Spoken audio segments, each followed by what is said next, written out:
Hello, I'm Lisa French. I'm the Dean of the School of Media and Communication at RMIT.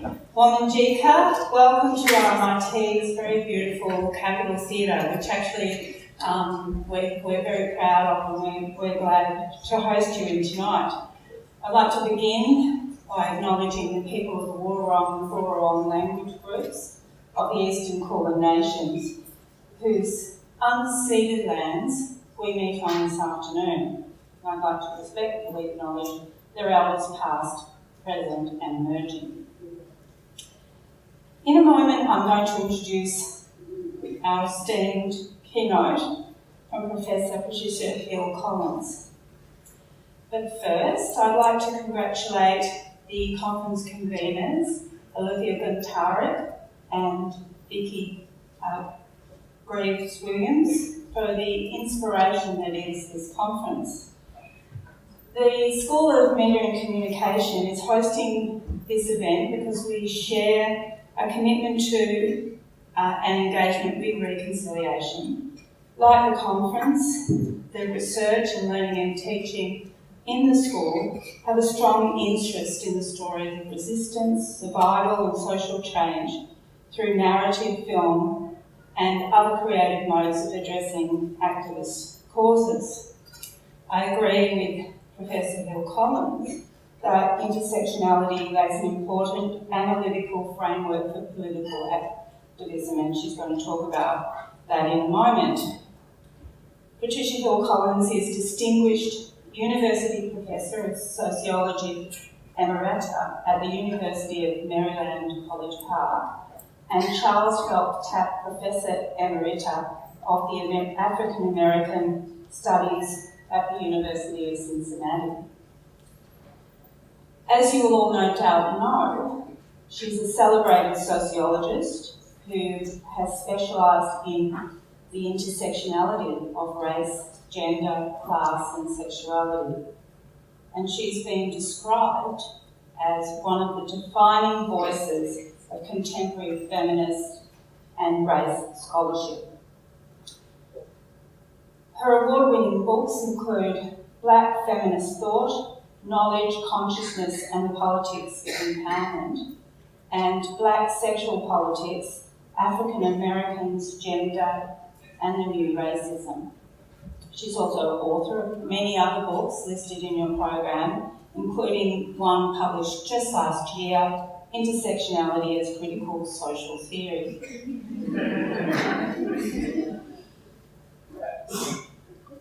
I missed the joke.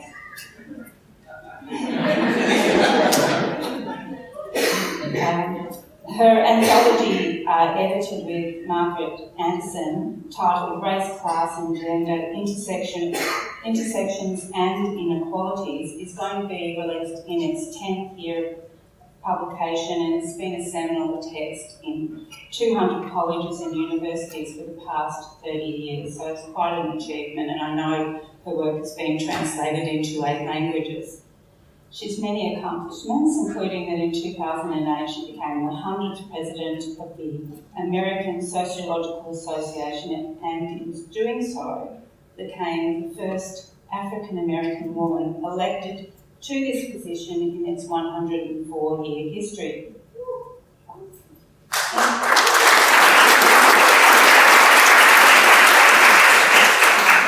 In this opening keynote of the conference, titled Intersectionality, Activism and Political Solidarity, Professor Hill-Collins will explore how intersectionality might inform new understandings of political solidarity for subordinated groups that are involved in activist projects. Please welcome to the microphone, Professor Hill-Collins.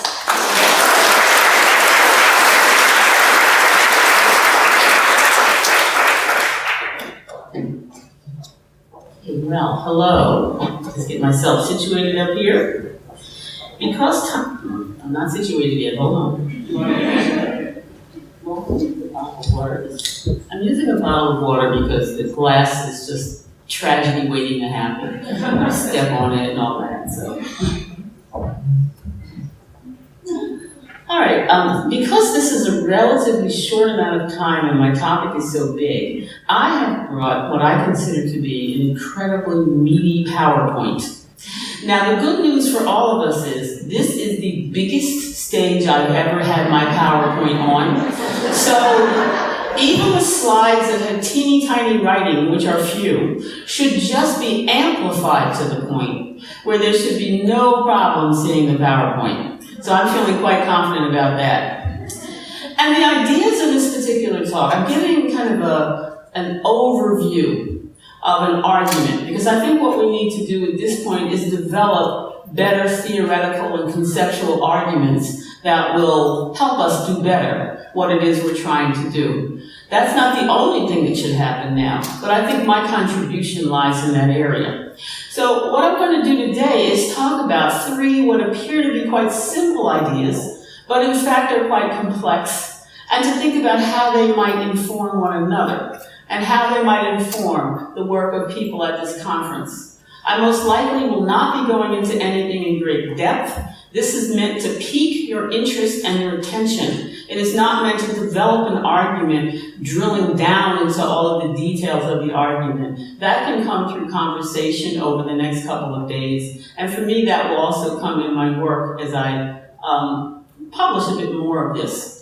So, intersectionality, activism, and political solidarity. Intersectionality is very much about all of those interconnected stories that I think are a theme of this particular conference. And thinking about this group and that group and the stories that come from the various histories. Intersectionality isn't just an identity category. This is how it's been depicted in the academy and in the press. Somehow that you have an intersectional identity that you carry with you from one place to the next. I see intersectionality as very much tied with power relations, and I've approached it as a power analytic. And that's why I was doing this with my hand, because I wrote a book that basically says that, so I don't have to say all of that today. Activism is a major theme for those who want things to stay the same and those who want people who want things to change. People who are privileged by systems of race, class, gender, sexuality, nationalism, whatever, don't want that to change. Let's be really clear about this. It's not a question of if I just gave you a good enough argument, you would give up your privilege, wouldn't you? No, there's no really good argument there if you are in fact privileged. Activism is the word that is applied, or resistance, by those who want a change in the status quo. And very often the words of activism today come through the language of social justice. So it seems like this is a pretty clear thing, but this entire conference is very much devoted to activism, so which is a breath of fresh air for me. I can't begin to tell you how nice that is. So I want to drill down into that particular term as well and begin to ask, how does intersectionality affect activism, and how can activism inform how we understand intersectionality? And finally, what are the political implications of these arguments? We can make arguments forever, and nothing ever changes. The term political solidarity, to me, raises the question of, at this historic moment, are we in a position to develop another worldview about political solidarity and what that is that may draw from the past, but they may take us forward based on where we are now? Now that's a lot to do. You see the issue that I have here? That's kind of a big project.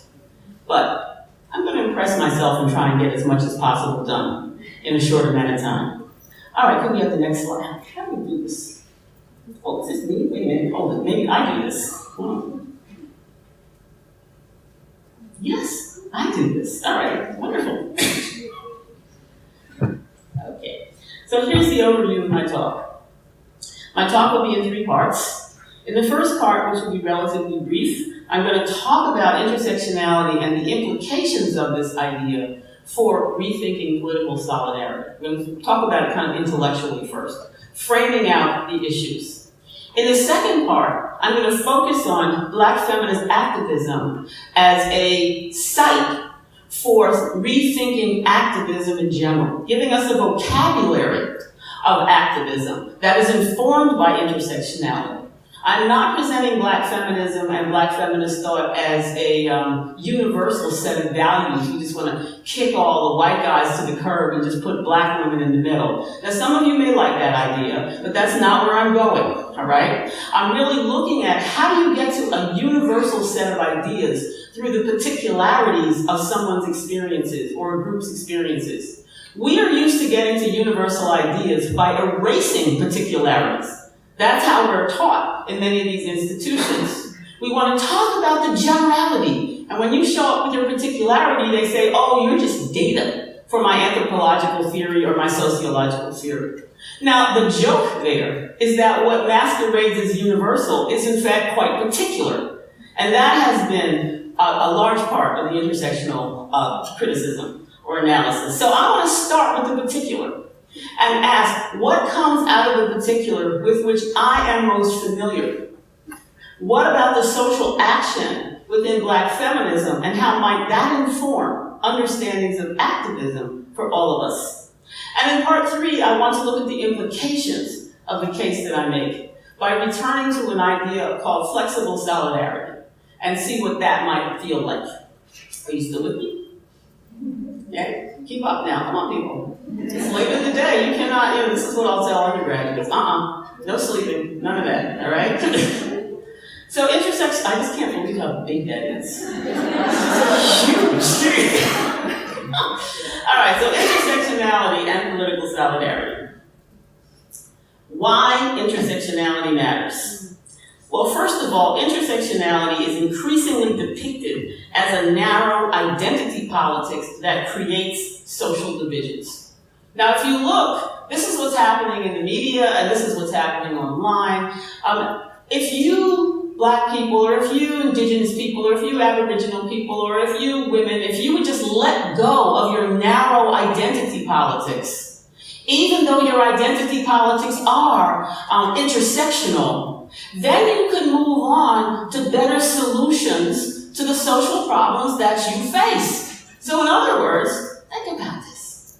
If you are experiencing a problem because you are a social problem of violence, let me be more specific. A social problem of violence because you are a young Black man, and you are encountering extrajudicial police violence.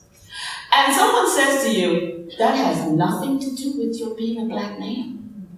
That has to do with neoliberalism. So let's tackle neoliberalism or poverty. Let's tackle other things.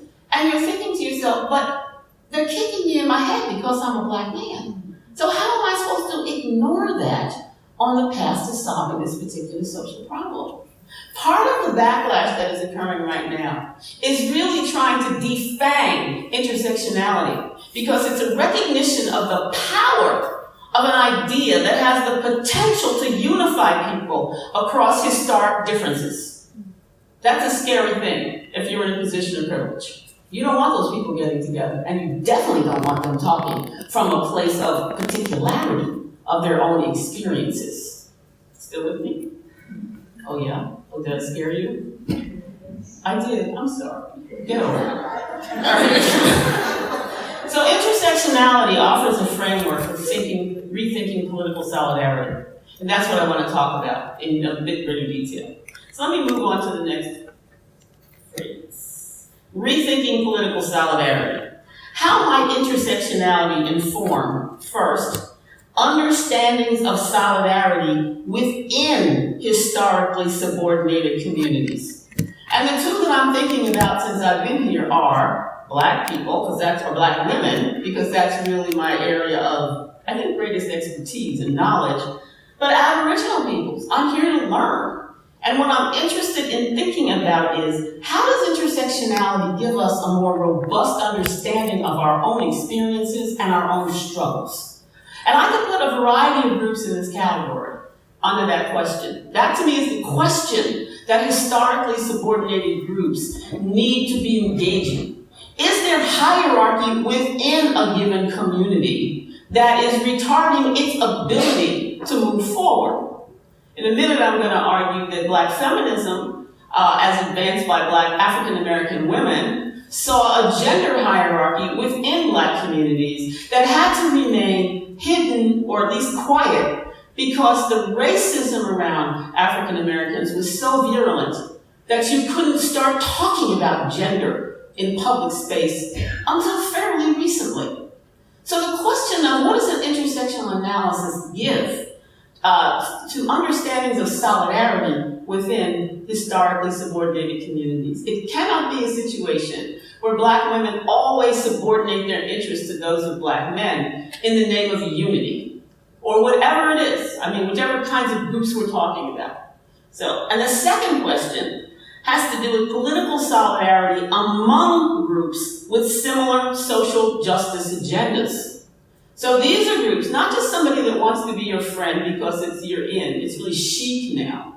Oh, it's chic to talk to Latinos because they are in. Well, next week they're out. Okay, we're not talking to them anymore. I mean, historic groups that have a commitment to social justice projects. Whether those commitments come from their own histories of discrimination and oppression, or whether that commitment to social justice comes from some kind of commitment to a greater social justice issue. For example, environmental justice projects, critical race theory projects, feminism would be such a project, where you have to construct a group. You have to construct a political community around a particular set of issues. Oh, that's feminism. Feminism, well, it kind of fits, it goes both ways. All right, still there? Okay, this is why I have the PowerPoint. Okay, so let me move on. Competing views of political solidarity. On the left, we have what I would call ideological solidarity. This is what most people think of as being solidarity. Basically, it's a top-down system of having a set of ideas that are in the middle of a group's identity, its projects, whatever. And basically, one chooses an ideology and adheres to its beliefs. So for example, if I were talking about class analysis, if I wanted to talk about Marxism, or if I wanted to talk about certain versions of feminism, I would say, here's the ideology of class, or here's the ideology of gender, or here's the ideology of Afrocentrism, or whatever it is, and solidarity is involved by silencing those people within the group who don't necessarily agree with that ideology. You're in solidarity with me when you agree with me. And when you don't agree with me, because I'm running things, you're not part of the group. And this is a particular kind of ideological solidarity that I find that I've never liked, depending on where it's coming from. Unity requires submission and uniformity. That's the view of unity, right? There is fixed hierarchy within that solidarity. This can go from one generation to the next. This kind of solidarity can, in fact, be passed on through intergenerational structures and not questioned. And it can happen within a historically subordinated group, and it can happen within a group of privilege. All those groups of families with white people who are afraid to speak up against racism because they will be seen as race traitors and thrown out of the tribe. That kind of thing. Oh boy, I'm warming up to my topic there. All right? And down here, the last one, you get fixed hierarchy within solidarity. This is often what happens to women in groups. They're always secondary within the other cause, which is racial, or young people within within other systems. Anyhow. But down at the bottom here, I wanted to just identify the fact that this ideological conformity or solidarity can occur on both the right and the left. So we can see the ideological solidarity in terms of ultranationalism, or far-right politics, or all of those things that are happening now, where you see a certain type of groupthink among people on the right who just believe in leaders who don't have to prove themselves. You know what that is. But it's much harder when you're talking about activist projects to identify this notion of ideological solidarity as one of conformity and submission on the left.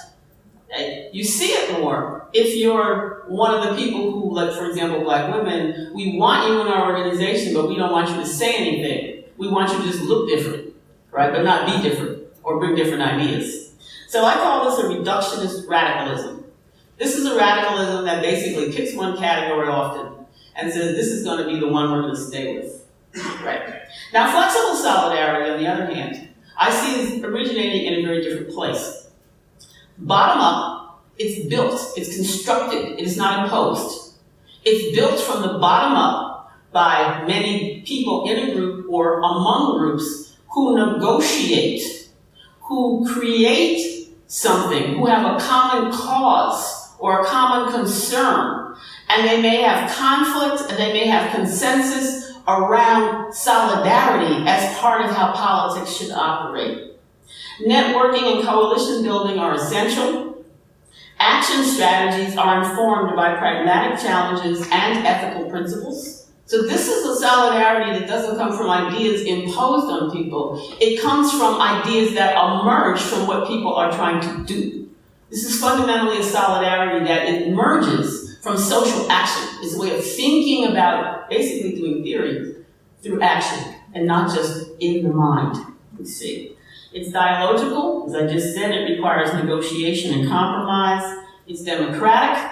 You know, if you think about democratic not just as friendly, let's just have a chat in the town meeting, but if you think about it as negotiation, sometimes down and dirty, battling it out until you come to an agreement, but you have to.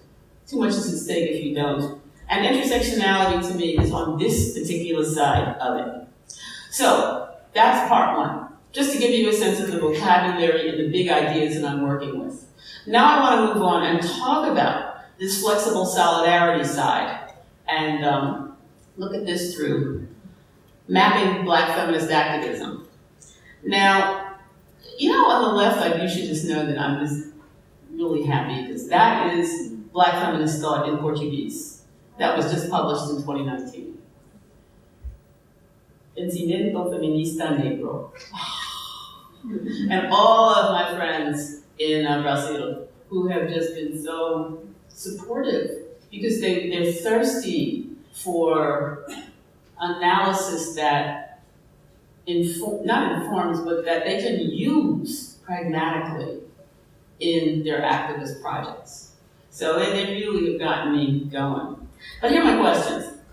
What possibilities exist for political action? How do particular social contexts shape strategic possibilities? And how might Black feminism inform political solidarity? So here, this is building out a model of how to think about activism that isn't just responding to the here and now. It is simultaneously responsive to the here and now, to the where we are in terms of place, but also is embedded in a sense of time. So it knows what came before and what comes next, perhaps. This is a lived form of activism. Possibilities. There's no point in trying something that's just not going to be possible. But what possibilities exist? I've often seen that people do not think big enough. They do not imagine big enough possibilities, you see. How do particular social contexts shape strategic possibilities? If I can convince you that resistance is futile, I've won, you see. Because I will not expect you to try anything. You have inserted my worldview of you as a subordinated person into your head. And how does Black feminism teach us about this? Okay. Yeah, here we go. I'm going to go pretty quickly. Now this is for those of you who are not just sitting around and lolling around just reading Black feminist work all the time. I don't know if, I'm assuming that doesn't fit this particular audience. No, you're sitting around and reading other things all the time. All right. But here, I just want to talk a little bit about, very briefly, and then send you off to other places if you're interested in reading this, about social action as a way of knowing, some core ideas of Black feminism. Now, just to set the stage here, African American women in the US are not in Australia. The history is similar, but it's a very different history. I consider Black Americans to be a new world people. A people that was crafted in the context of domination and slavery and captivity. A people that was formed, that didn't exist. Individuals existed, certainly, and brought a lot with them. But in terms of a population or a people or a community, slavery was a distinguishing feature of the creation of Black life in the US. And the distinguishing feature of slavery was captivity. The whole notion of being held captive. Land came later. It was your body was held captive. And what could be done to your body if you didn't even own it? In slavery, you see an intersectional analysis of race in terms of who was held intergenerationally, gender in terms of reproductive capacities, and how slavery reproduced itself by forever making the children of Black women slaves, all right? And class, certainly in terms of the wealth and sexuality. You see it all there. Now, just because you see it all there does not mean that those who were enslaved, one final point, and this was all maintained through a process of fear of death and violence. This was a very violent institution. So if I know that somebody can take my life away just like that, or kill my child just like that, and that is part of, they have the right to do that under a slave system, that leads to a very distinctive history and worldview around resistance and activism and domination and all those things. Now, I don't think we talk about this as much as we should, because this is the foundation for why you have a Black feminism. I mean, if everything were socially just, then there would be no need for a Black feminism if there were no racism and all of that. So what I've done, and Black feminism in the US is a good couple hundred years of striving to build these ideas that I put here. This isn't something that just emerged overnight. Like 2 days into slavery, a group of Black women said, we gotta get together and have some Black feminism going on up in here, because this is ridiculous. No, instead it was, we are dealing with the fact that as Black people, we are held in captivity. And what are we gonna do about that? And over time, there is the possibility to see to develop a more nuanced and layered argument about that. For example, we're held in captivity in terms of body politics, but our bodies are treated differently if we are men, if we are deemed to be women, if we are children. Those are different technologies of violence that are imposed on each of us. There's a gendered argument there already to be made as part of a freedom struggle. Now that's how I approach this. So rather than looking at this as the tail end of kind of modern society and just wondering whether this is still true or not, I think it's really important to trace the origins and the emergence and the need of these particular ideas. So social justice is the ethical core of Black feminism. It's not a late to the party set of ideas. Oh, gee, we just realized it was unjust. This has been the heart of this particular discourse and this particular politics since its inception. There's no need to convince anybody of this. Hope, the belief that change is possible. Because if you give up hope, then why would you struggle? Why would you resist? If you're raising generations of people without hope, what is the point of that? And all the things that are happening today, where people, and young people in particular, are giving up hope, saddens me. There's no reason we should have suicide rates of young people. Just isn't. So let me come back on task here. Intersectionality as the analytical framework that comes from this. And I foreshadowed this by saying you can start with a race-only analysis. But when you're in the situation of captivity, a race and gendered analysis makes more sense. And by the way, captivity wasn't just then. Structures of captivity, of ghettoization is captivity. Right? You see, mass incarceration is captivity. If you start thinking about this whole notion of what are the institutional structures that have catalyzed and shaped a Black feminism, that's where you go. Now, flexible solidarity, I will argue, is a guiding principle of social action that has guided the activist strategies of Black women. Not just Black women, clearly other groups have had different ways of relating to these particular ideas of social justice, hope, intersectionality, and flexible solidarity. But I'm giving you a particular pathway through a particular history for developing these ideas. You okay? Seriously, are you all right? This is some heavy duty stuff. Are you happy? I mean, I figure you can handle it, right? You all say, like, we understand activism, right? Oh, come on. Help me out a little bit. You can do it, right? But I'm laying heavy stuff on you because this is not the time to be timid. This is not the time to be timid. There's too much going on in the world. So it demands something else. All right. So now I want to talk about strategic possibilities. And many of you may see your work or your intellectual work or your activist work or just your living life work as falling somewhere within some of these categories. These are not discrete categories, these are focal points, right? And as I look at Black feminist activism, I really want to push the envelope of what counts as activism, right? What counts as activism both in a broader public setting, but what also counts as activism within Black communities. So I'm looking at strategic possibilities for Black feminist activism. These are not particular just to Black women, but I'm going to develop this through these experiences. Protest politics. This is what most of us think activism is, all right? And it is, but it's more than this, all right? Individual and or collective visible political action. We have to see the protest by the individual who just, has a sit-in in front of the building, or the collective nature of filling the streets, or the protest of going to a meeting and saying, you bad mayor, let me just think, I can't use American examples. Do something about climate change. I don't know who that would be in Australia, but whoever that is, go and yell at them. Protest politics. But I think there are at least three, other areas of political action that are activism that often aren't named as such and sometimes don't want to be named as such because to name them undermines their effectiveness.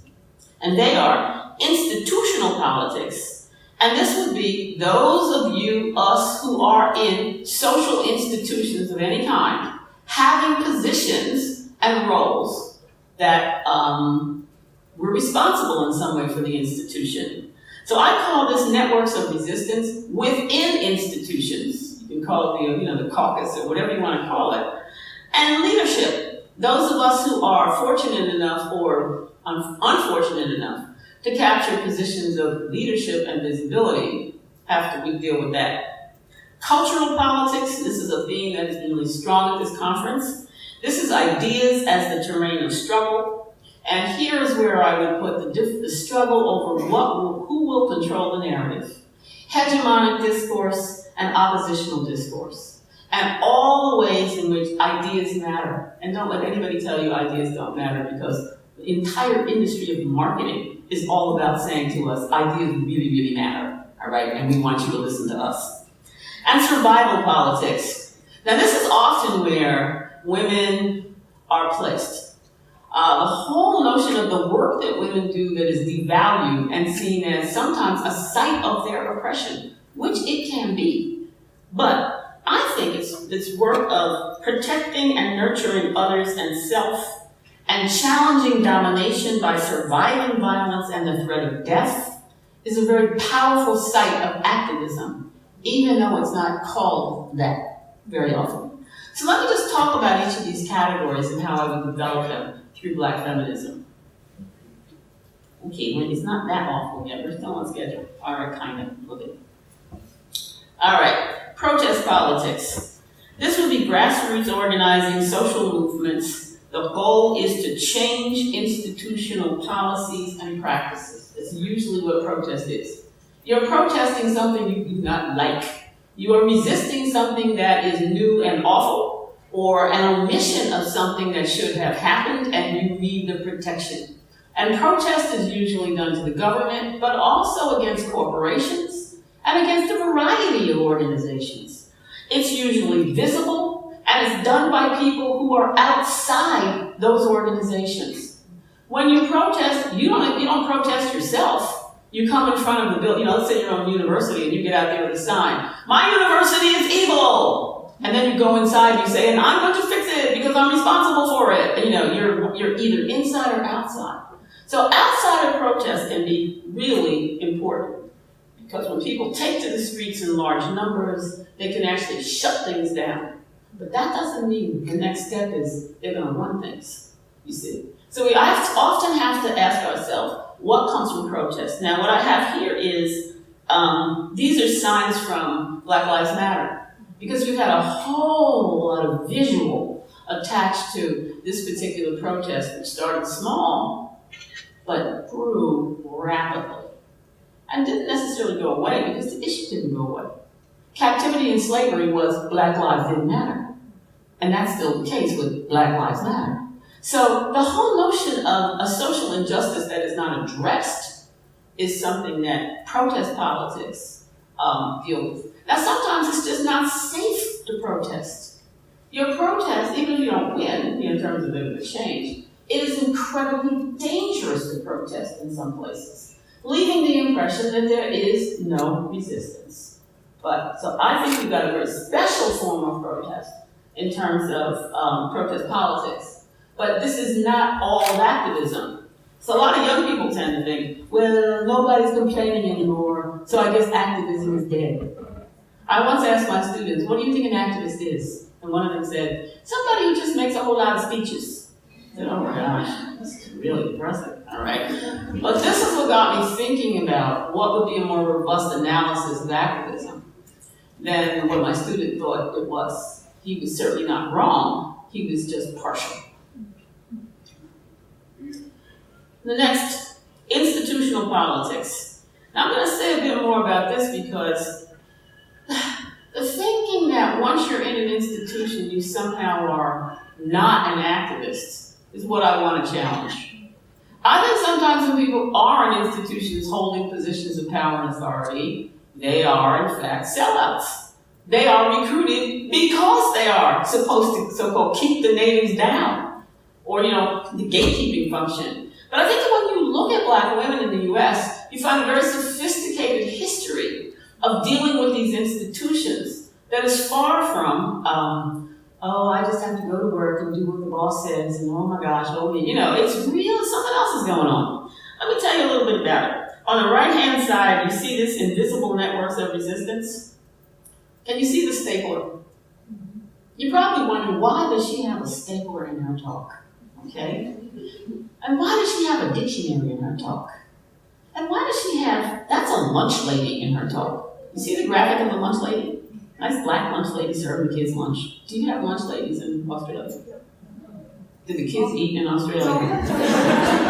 Do you starve your children in Australia? What? Do they pack their own lunch? They have to grow it? Is it all vegan? I don't even know what's going on in that state. I've only been here 1 week, so I'm just making stuff up at this point.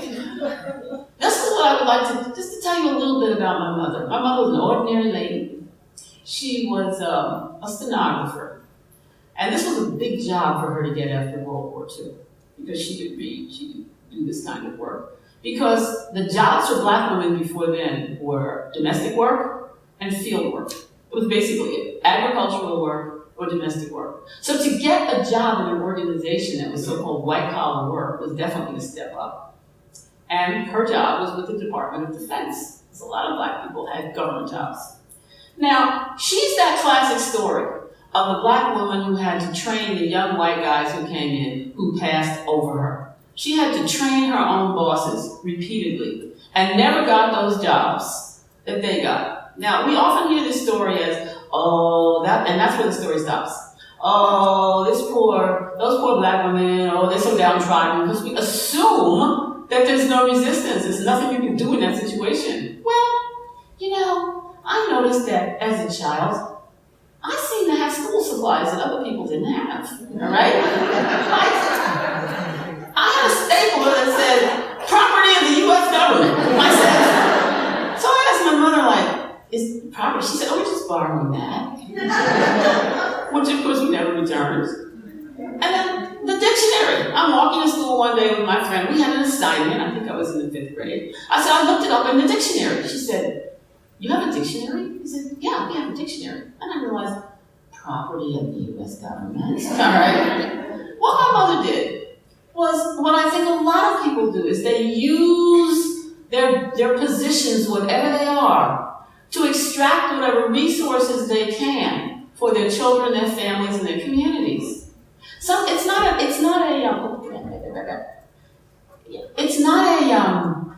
me kind of activism. You know, I mean, this is sort of like the narcissistic activism of serve me, if not, you're a racist. It's more a question of what can I do from what I have to work with for those around me.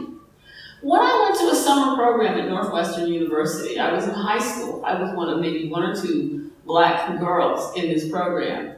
And I was totally out of my element. I was in a completely white school, white community, white was everywhere. And I noticed that the people in the lunchroom were being extra special nice to me. They'd bring me a little extra treat. They'd give me a little extra this. They would say, how you doing today? How you doing today, baby? In so many ways they said, we are so proud of you that you're here doing this.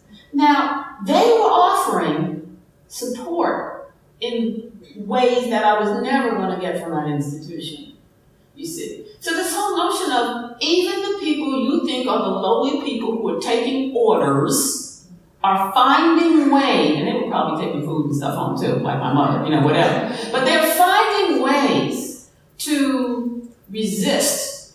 And they have an analysis that this is socially unjust, that they're stuck doing these service jobs for people who don't even see them as people. Does that sound right? Down at the bottom, I have a graphic for 5 Negro slaves. They ran away.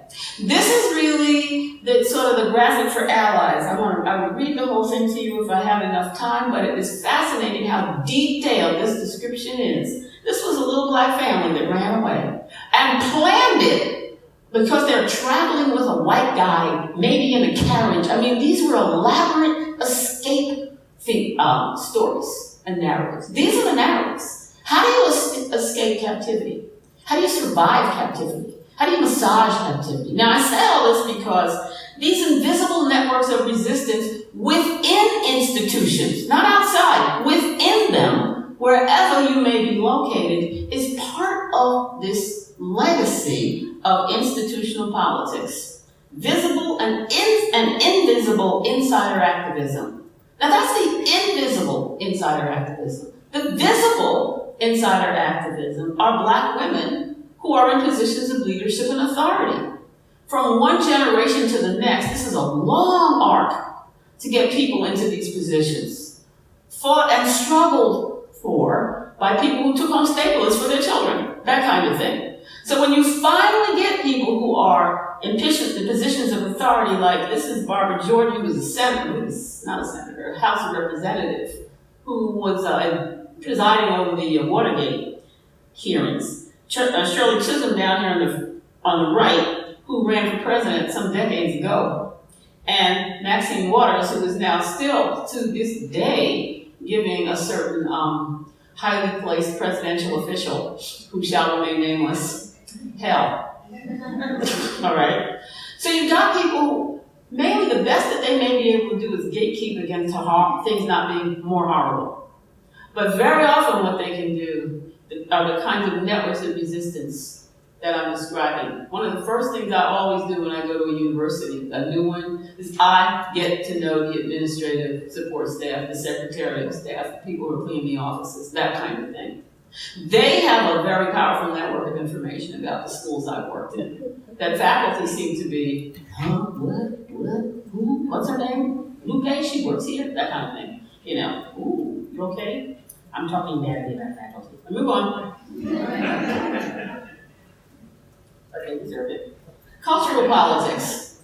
Ideas as a terrain of struggle. And these are social texts that create meaning in everyday life.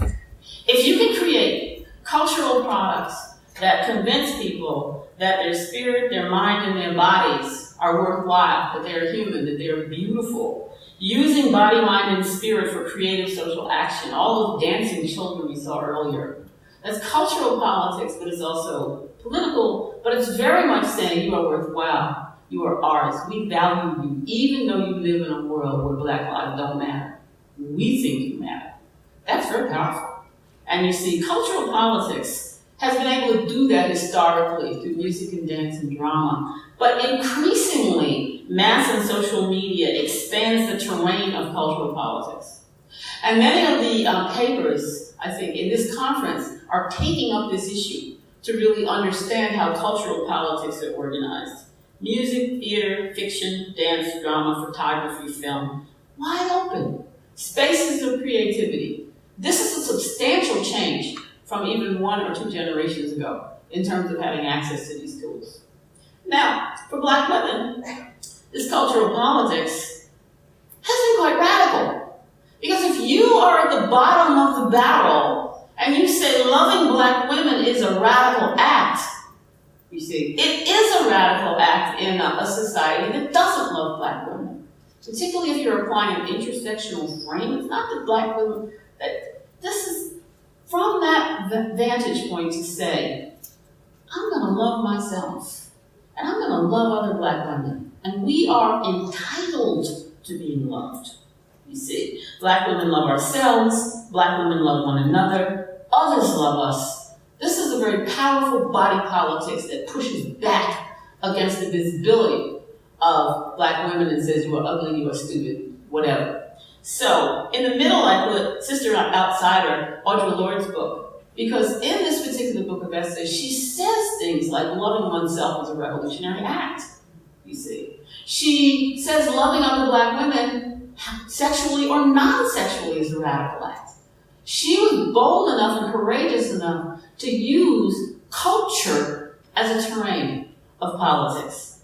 And I've included Sister Zizanda, who I met last week up here in the far right-hand corner, who I heard perform a spoken word poem called God is a Black Woman, which I cannot repeat because there's no way I could do justice to her performance. And there were lines in there I know some of you really liked, and I believe one of the words was lick. Okay, I'm just putting it in there. Keep it there this way. All right, I'm not saying it, I'm just putting it in there. If you look at the corners, you see the Albanian Dance Company. Some person really loves dance. So these are 2 dances from his company. One is called Journey. And it's a woman, it's a dance for Black women. She's wearing a big white dress and she's journeying. And she's creating this beautiful space of Black women, seeing those bodies as beautiful. And he also has one in the bottom right-hand corner called Cry, which is really expressing through dance this whole history of the cry of Black women who are going to hear that cry. And these are very wonderful pieces. I could just go on and on and on, picking out things that really speak to this notion of how using cultural politics is a really important terrain of activism.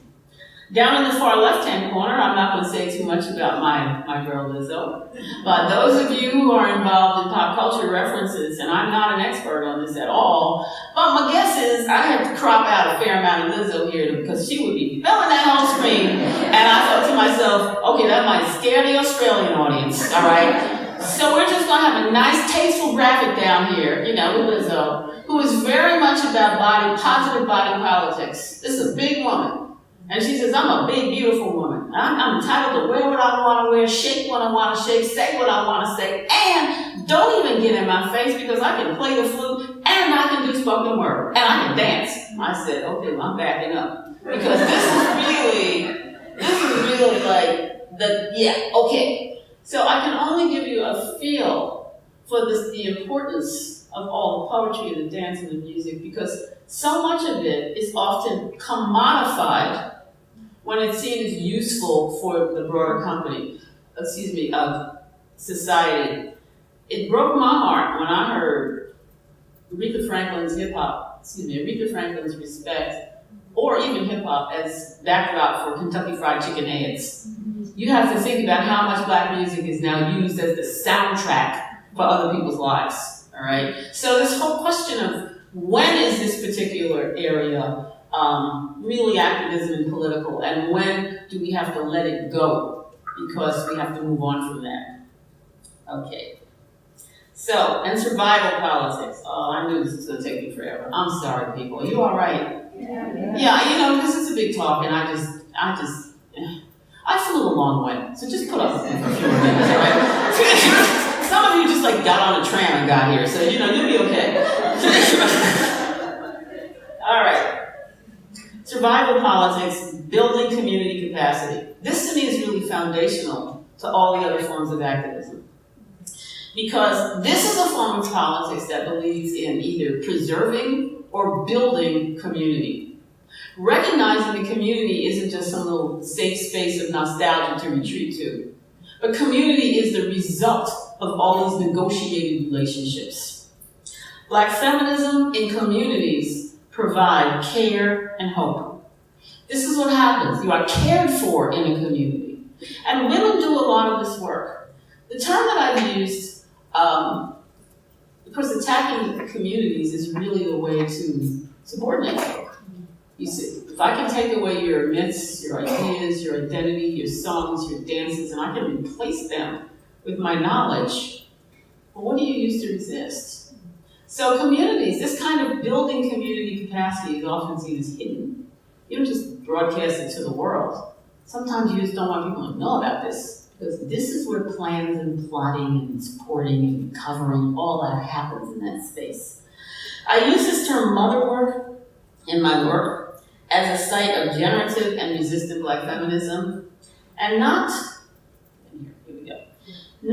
motherhood as an institution of women's oppression, which it certainly can be. I'm not saying that. But I'm saying a broader and more robust understanding of mother work as a caring labor that's attached to community that says all we really have is each other. They can take everything else away. But if they take us away, if they take our children away, if they take our loved ones away, who are we and what do we have left? Now, since I've been here, this has really resonated, what I've been hearing about Aboriginal history. This has really resonated around this whole notion of family separation. And that clearly is what the slave situation was. Knowing somebody could sell your child because they don't like your politics or because they just need the money. All right? That kind of thing. So it is a politicized ethic of care to ensure survival of self and others, one's own children and of future generations. So I consider this site to be really important. All I can do is just put this up here, just to give you an introduction. But I find in my own work I'm returning to this now, increasingly. Now, for those of you who have weathered it all, we are now in part 3. No, we're not. We're still in part 2, but we're going to be in part 3 in a minute. Well, you know what? Back up. Because oh no, go back. Yes, hold it. Oh, no, go back. Go back.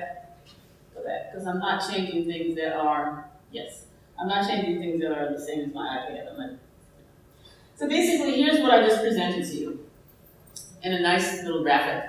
I presented to you strategic possibilities for activism, and I identified 4 forms of political activism: cultural politics, institutional politics, protest, and survival.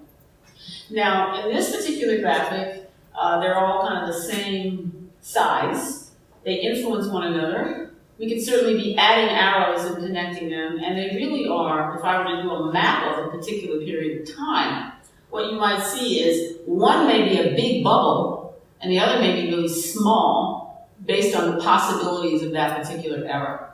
Right now, I think we're having a renaissance of cultural politics, and we may be facing a shrinking of institutional politics as people lose their jobs, and they lose these positions. We may see, if times get tough, a digging deep around survival politics. Or we may see at the same time an increase in protest politics, because survival politics prepare people to be able to protest, you see. So I don't know, but pulling all of this together and saying, this is really the strategic possibilities for activism. Where do we go with this? You following this thus far? That's a lot I did in 20 minutes or so. Okay? All right, fine. Not appreciative, are you? All right, let's see where this is going. You all just want beer and wine. Is that fundamentally where your mindset is now? The drink period is coming next. I see what's happening here. Okay, let me pick up the pace. For those of you who've had a long day, including myself. Implications for activism, this notion of flexible solidarity. Back to my original framing questions. How do we cultivate flexible solidarity, both within communities, like Black feminist communities, Black women, and among groups with similar aspirations? So, Black women in solidarity with whom and why, and which groups? Identity groups? Affinity groups? This is the big question of solidarity. Conformity isn't going to work here, because everybody's doing their own projects. How do we network these projects? Understanding how politics within an historically subordinated community informs its patterns of activism is really important. That's why I presented it this way, as opposed to let me present the model to you and then just give you examples from Black feminism. I constructed this model from the ground up, using the particular experiences of Black women. And I would love to see a similar model or something similar, a way of working, this is methodology, done with other groups' experiences, whether those experiences are historically subordinated groups, or if we're talking about social justice projects of some sort. Let's say something like the reproductive justice movement, how that is undergoing changes and has over time. The issue is to build coalitions among communities and groups with similar aspirations. Okay. So, flexible solidarity within subordinated groups. Notice how I'm pulling these both together now. This is really taking the pieces of the model that I presented to you and asking how they might work together. Again, using the experiences of Black feminism. On the left, here are the constellation of activist strategies. What's possible now? What's effective now? What makes sense now? As opposed to, we've always done it this way and they don't listen. I mean, my gosh, you just burn yourself out doing that all the time. You have to really be nimble around the strategies, protest, institutional, cultural survival. And also recognize that not everybody does everything. This is really a networked form of activism that can only work if there's some kind of community capacity pulling it together. It's not just randomly out there. But for Black feminism, or what is a group that has different ideas that are at its core, how might the core ideas from Black feminism inform activist strategies? How do we think about hope now? Change is possible both now and in the future. How do we think about social justice now, in terms of commitment to ethical principles and to one another? How do we think about intersectionality as a moving target, evolving framework to help us with this? And how do we think about flexible solidarity as comprehensive, flexible, and strategic? It's a set of tools to help us with coalition building. Okay, this is it. We are basically almost at the last slide, and I'm ready to just fall over at this point, all right? But basically what we've got here are just some summing up points. So let me just sum up what I've talked about already. First of all, we have to pay attention to the intertwined and interdependent histories of groups and communities within intersecting power relations. You can't substitute one group for another. You can't substitute one history for another. And I think we're doing a good job of looking at parallel histories.